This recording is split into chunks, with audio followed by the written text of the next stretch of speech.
ఎలా ఉంది plan?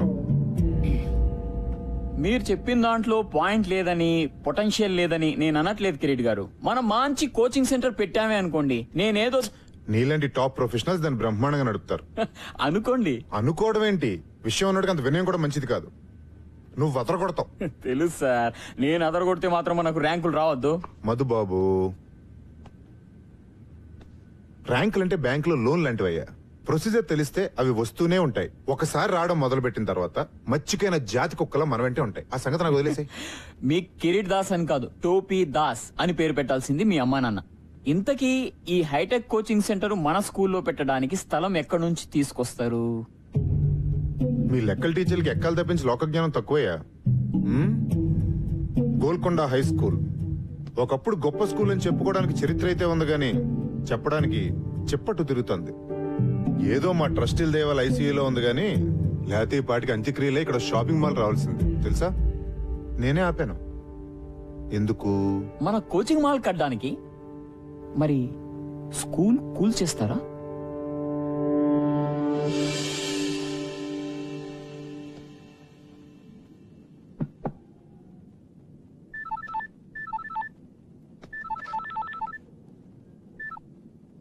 Hello Vishwanath గారు, నేను చైర్మన్ గారు చెప్పండి సార్. ఒకసారి బోర్డు రూమ్కి వస్తారా? ఇప్పుడా? యా, కొంచెం ఇంపార్టెంట్. అదే మన ఫండింగ్ గురించి అనుకున్నాం కదా, దాని గురించి. వస్తున్నాను sir. Thanks for coming at short notice. Vishwanath గారు, మన బోర్డు అందరికీ జిహెచ్ఎస్ అంటే ఒక ప్రత్యేకమైన అభిమానం, ఇష్టం ఉన్నాయి. కానీ రిజల్ట్స్ లేకుండా ఈ స్కూల్కి డబ్బులు ఇన్వెస్ట్ చేయడం చాలా కష్టం. కనీసం ఒక్క ఆస్పెక్ట్లో, స్పోర్ట్స్, అకాడమిక్స్ ఆర్ మీకు ఇష్టమైన క్రికెట్లో ఏదో ఒక్క దానిలో జిహెచ్ఎస్ ని మళ్ళీ టాప్ పొజిషన్ కు తీసుకుని వెళ్ళండి. I'm with you. లేకపోతే ట్రస్టీలు ఒప్పుకోవట్లేదు. కిరీట్ దగ్గర ఒక ప్రపోజల్ ఉంది, దాన్ని అందరూ సపోర్ట్ చేస్తున్నారు. కిరీట్? యా, కిరీట్ అంటే ఏదో బిజినెస్ ప్రపోజల్ అయి ఉంటుంది. Of course. మన స్కూల్ గ్రౌండ్ లో ఒక ఐఐటి ఎంసెట్ కోచింగ్ సెంటర్ కట్టాలని Kireet idea. I can't believe it. ఇది చాలా దారుణం సార్. ఆ గ్రౌండ్ లేకపోతే జిహెచ్ఎస్ ఆత్మ లేనట్టు సార్. ఎంత చరిత్ర ఉంది సార్ ఆ గ్రౌండ్ కి. ఎన్ని జ్ఞాపకాలు, ఎన్ని విజయాలు. ఆ గ్రౌండ్ లేకపోతే.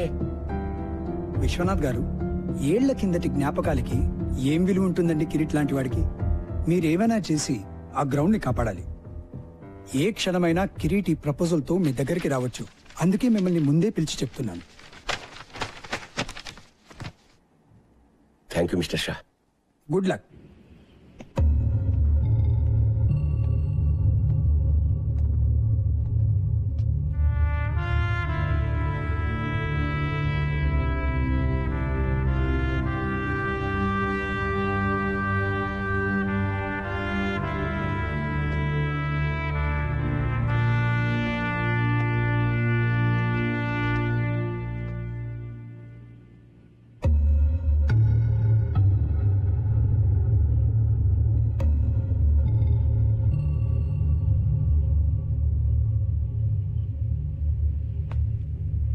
సాబ్, బోలు జనీమే.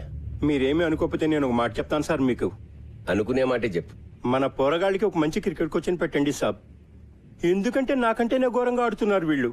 15 సార్ల క్రితం మీరు ఉన్నప్పుడు సాబ్ ఎంత బాగుండేది. టైం వచ్చింది. మీరు మర్చిపోలేదా సాబ్? బోర్డుని మర్చిపోయిన విషయం ఎలా మర్చిపోతాను? ఆ పెయింట్ కింద ఓ పేరుండేది గుర్తుందా? అవును సాబ్. అతను ఎక్కడున్నాడు ఇప్పుడు?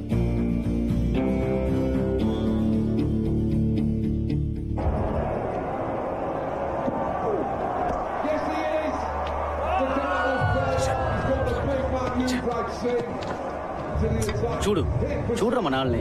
ఛాంపియన్స్ అన్నావుగా, ఒక్కడు కూడా బ్యాట్ పట్టుకుని రాదు. చెత్త టీం. బంగ్లాదేశ్, జింబాబే, కెన్యా అంటే తొడగొట్టేస్తారు. ఇక్కడికి రాగానే అన్ని జాడతాయి. బ్లడీ బగ్గర్స్. ఫిక్సింగ్ మావా, ఫిక్సింగ్. అంతా పైసా.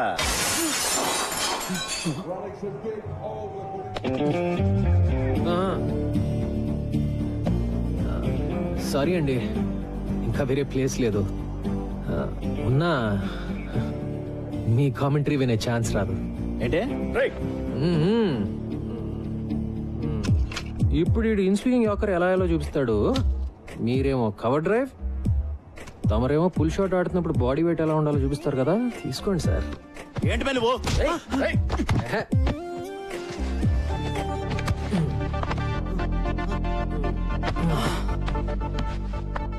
మన దేశంలో ఒకటే ఒక జబ్బు బాబాయ్, తెలిసిన విషయం సరిగ్గా చేయకపోవటం, తెలియని విషయం గురించి అతిగా మాట్లాడటం. నిన్ను చూడడానికి మాత్రం చదువుకున్న వాళ్ళగా ఉన్నావు. అప్పటి నుంచి ఇండియా టీంని తిడుతూనే ఉన్నావు. నీకేం చెప్తే అర్థం అవుతుంది? మ్యాచ్ మధ్యలో వర్షం కురిసి గాలివాటం మారింది, బ్రెట్లీ మిషెల్ జాన్సన్ లో బాల్ స్వింగ్ చేయడానికి ఆ మాత్రం చాలు అని చెప్తే అర్థం అవుతుందా?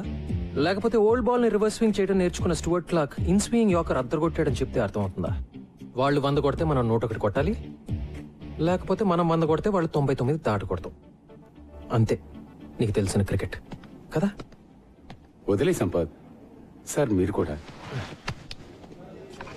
రారా పదరా. ఎందుకు సంపత్ వాళ్ళతో? కోటింగ్ బాగానే ఇచ్చాను కదా.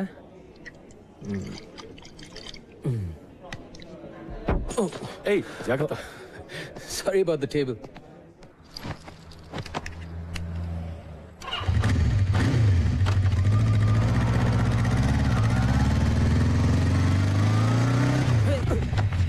ఏ ముసలోడా, సంపత్ బాబు బాగున్నారా?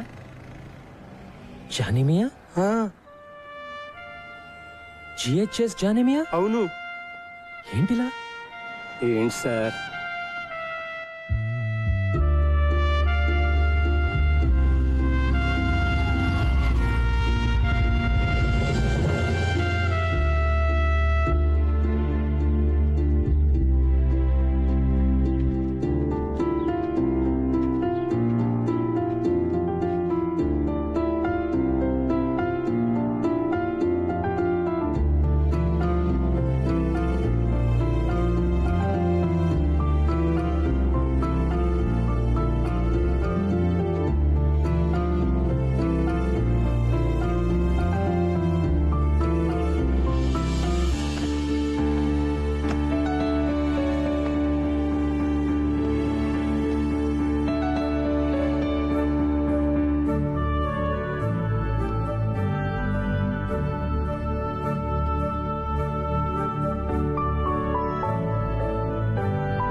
ఎక్స్క్యూజ్ మీ, ఎవరు కావాలి మీకు?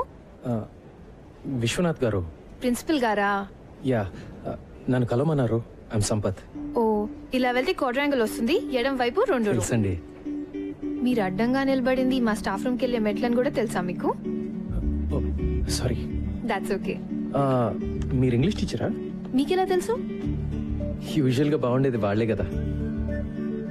క్వాడ్రాంగిల్, ప్రిన్సిపల్ మీకు తెలుసు కదా?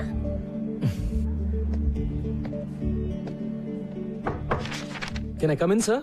ఓ సంపత్, రారా, కమిన్. ఎన్నాళ్ళకే ఎలా ఉన్నారు? Fully fit. నువ్వెలా ఉన్నావు? ఫుల్లీ అన్ఫిట్ సార్, చూస్తున్నారుగా.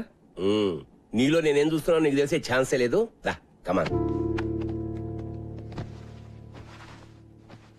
నీ బ్యాచ్మేట్ పేర్లు కొన్ని పేపర్లు చూస్తుంటావు నడప. నీ పేరు ఎక్కడా కనపడదు. క్రికెట్ ఆడలేదా? ఆడుతున్న వాళ్ళ కనపడుతున్నానా సార్? క్రికెటింగ్ రోజులు ఎప్పుడూ అయిపోయాయి. జాబేమని చేస్తున్నావా? లేదు సార్, బిజినెస్ అయితే ట్రై చేశాను. పార్ట్నర్స్ తో పడక బయటకు వచ్చేసాను. ప్రస్తుతానికి ఖాళీ. మన GHS inter school cricket tournament లో ఓడిపోయి 15 ఏళ్ళు అయింది కదా సార్. నువ్వు మన క్రికెట్ టీం కోచ్ గా ఉండి మళ్ళీ ఆ కప్పు తెచ్చి పెట్టాలి సార్. మళ్ళీ మనం ఇంటర్ స్కూల్ ఛాంపియన్ అవ్వాలి. ఆ బాధ్యత నీది. నీకు 3 నెలల టైం ఉంది. ఎప్పుడు స్టార్ట్ చేస్తున్నావు? సార్ మీరేమీ అనుకోకండి సార్, నేను బ్యాట్ పట్టుకునే చాలా రోజులైంది. ఇప్పుడు ఈ కుర్రాళ్ళకి కోచింగ్ ఇవ్వగలనని నేను అనుకోవట్లేదు సార్. నువ్వు అనుకుంటే ఏం లాభం? నేను అనుకోవాలి. నేను అనుకుంటున్నాను. అంటే నా ఉద్దేశం అది 3 నెలల్లో. నన్ను వదిలేండి sir please. Appointment order type కూడా చేయించానయ్యా, నన్ను కాదనమని. అది కాదు సార్. మీరు సంపత్, ఇది క్రికెట్ టీం ఛాంపియన్షిప్ గెలవడం గురించి మాత్రమే కాదయ్యా, విషయం చాలా పెద్దది. సార్ నేను అనేది విశ్వనాథ్ గారు, విశ్వనాథ్ జీ దొరికారు. Please coming. బాగున్నారా? ఫైన్. ఏం లేదు సార్, విషయం చిన్నదే. దానికి మళ్ళీ ఫార్మల్ బోర్డ్ మీటింగ్ ఎందుకని అందరం మీ దగ్గరికి వచ్చాం. హలో. మీరు ఎలాగో ఓకే అనేస్తారు అనుకోండి. కూర్చోండి సార్, కూర్చోండి. ఏమీ లేదు సార్, మన ప్లే గ్రౌండ్ వేస్ట్ గా పడుంది. దాంట్లో చిన్న కోచింగ్ సెంటర్, అదే ఎంసెట్ ఐఐటి లాంటి ఒక కోచింగ్ సెంటర్ కట్టి పిల్లల్ని పేరెంట్స్ ని అట్రాక్ట్ చేసాం అనుకోండి, నా మాట నమ్మండి, సంవత్సరంలో మన స్కూల్ జాతకం మారిపోతుంది. అంటే ఏమంటారు? కిరీట్ గారు- సార్, ఇప్పుడు మన పిల్లలు మరీ దారుణంగా తయారయ్యారు సార్. నిన్న కాక మొన్న ఒక చిన్న గదిలో ఐఐటి ఎంసెట్ కోచింగ్ సెంటర్ పెట్టినోడు కూడా వెళ్ళని చూసి నవ్వుతున్నాడు సార్. అది కాదు సార్ నేను చెప్పేది. కోచింగ్ సెంటర్ల పేరుతో పిల్లల్ని గదుల్లో కుక్కి ఊరికే పాఠాలు రుబ్బిస్తే అది చదువు కాదు సార్. జిహెచ్ఎస్ అలాంటి స్కూల్ కాకూడదనే నా బాధ. సార్. ఎడ్యుకేషన్ అంటే అన్ని ఉండాలి సార్, అదే జిహెచ్ఎస్ ఫిలాసఫీ. ఆటలు, ఎక్స్ట్రా కరికులర్ యాక్టివిటీస్ లేకపోతే పిల్లలు మగ్గిపోతారు. జిహెచ్ఎస్ ప్లే గ్రౌండ్ ఈ స్కూల్ చరిత్రలో చాలా ముఖ్యమైన భాగం సార్. గొప్ప గొప్ప ఫిలాసఫీలు అమలు చేయడానికి మన చారిటీ అని నడపట్లేదు సార్. అయినా మీరు ప్లే గ్రౌండ్ గా పిలిచేది కొన్ని కోట్ల ఖరీదు చేసే జిహెచ్ఎస్ రియల్ ఎస్టేట్ ప్రాపర్టీ. మీ ఇంటి వెనకాల పెరడు కాదండి. చదువు సంగతి వదిలేండి సార్, ఒక్క ఆటలో అయినా జిహెచ్ఎస్ కనీసం లాస్ట్ పొజిషన్ లో ఉందా సార్? చెప్పండి. మన ఈ బ్యూటిఫుల్ ప్లే గ్రౌండ్ లో గేదెలు మేయడానికి గడ్డి కూడా లేదండి. ఆవార కుర్రాళ్ళు గిల్లిదండలాడడానికి, ముసలోళ్ళు మార్నింగ్ వాకులు చేయడానికి తప్ప దేనికి పనికి రావట్లేదు. ఇలాంటి బంజర భూమిని బంగారం చేద్దాం మొర్రో అంటే దానికి ఇంత డిస్కషన్ ఏంటి సార్? జెంటిల్మెన్, నాకు ఒక్క సంవత్సరం టైం ఇవ్వండి. జిహెచ్ఎస్ ని ది బెస్ట్ స్కూల్ గా. మునిగిపోతున్నాను రా మగడా అంటే గట్టిగా ఏదో గోల్డ్ మెడల్ వస్తుందంటారండి సార్. మీకు అర్థం కావట్లా సార్, ఇక్కడ డబ్బులు లేవు. మీ కళలు, క్రికెట్, గూటి బిళ్ళ సర్టిఫికేట్ 4 తీసుకోవడం కూడా పనికిరావండి. ర్యాంకులు సార్, ర్యాంకులు కావాలి సార్. కాస్త ప్రాక్టికల్ గా బిజినెస్ మ్యాన్ లో ఆలోచించండి. కిరీట్ గారు, ఇది స్కూల్, బిజినెస్ కాదు. విశ్వనాథ్ జీ, ఈ ప్రపంచంలో ప్రతి ఒక్కటి బిజినెస్ సార్. ఈ రోజుల్లో చదువు అద్భుతమైన బిజినెస్ సార్, నా మాట నమ్మండి ప్లీజ్. నిజంగానా? అలా అని ఎవరండి చెప్పింది మీతో? ఎక్స్క్యూజ్ మీ,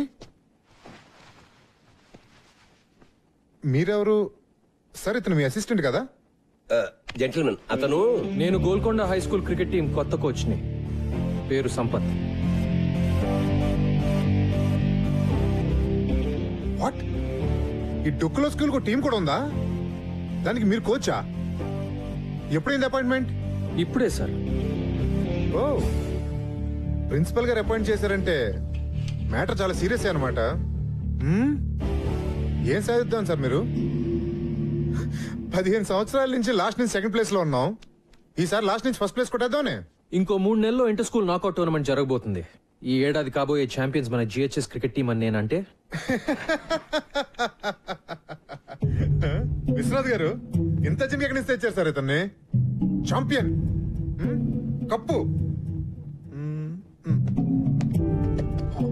కప్పు, కప్పే మరి. కప్పులు గెలిస్తే కబోర్డులు నిండుతాయి కానీ లాభం ఏంటి సార్? ఉంది సార్. నా టీం పర్ఫార్మెన్స్ వల్ల జిహెచ్ఎస్ స్టూడెంట్స్ అందరూ బెటర్ గా చదువుతారని కూడా నేనంటే. ఏంటి సార్ ఇది? సీరియస్ తమాషానా?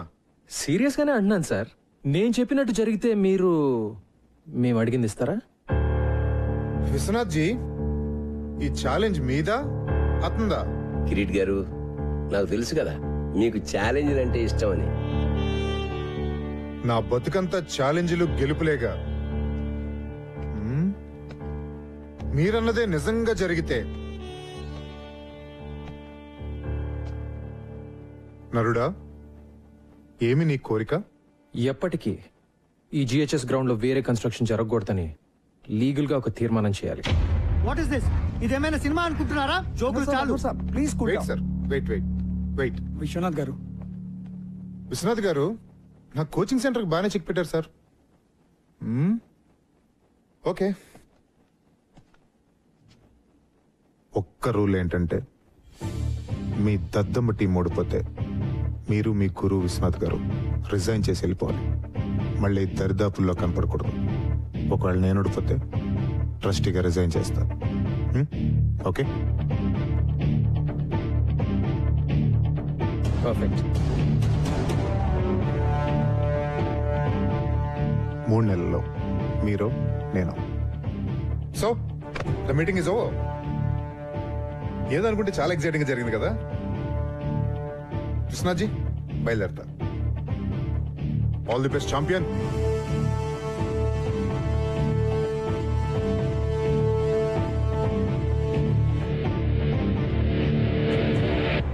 మనం గెలుస్తాం అనుకుంటున్నావా? మనం మన నమ్మకాలని నమ్ముకునేవాళ్ళం సార్. గెలుస్తామని నమ్మడం మొదలు పెడితే గెలుస్తామనే నమ్మకం నాకుంది. Excuse me sir.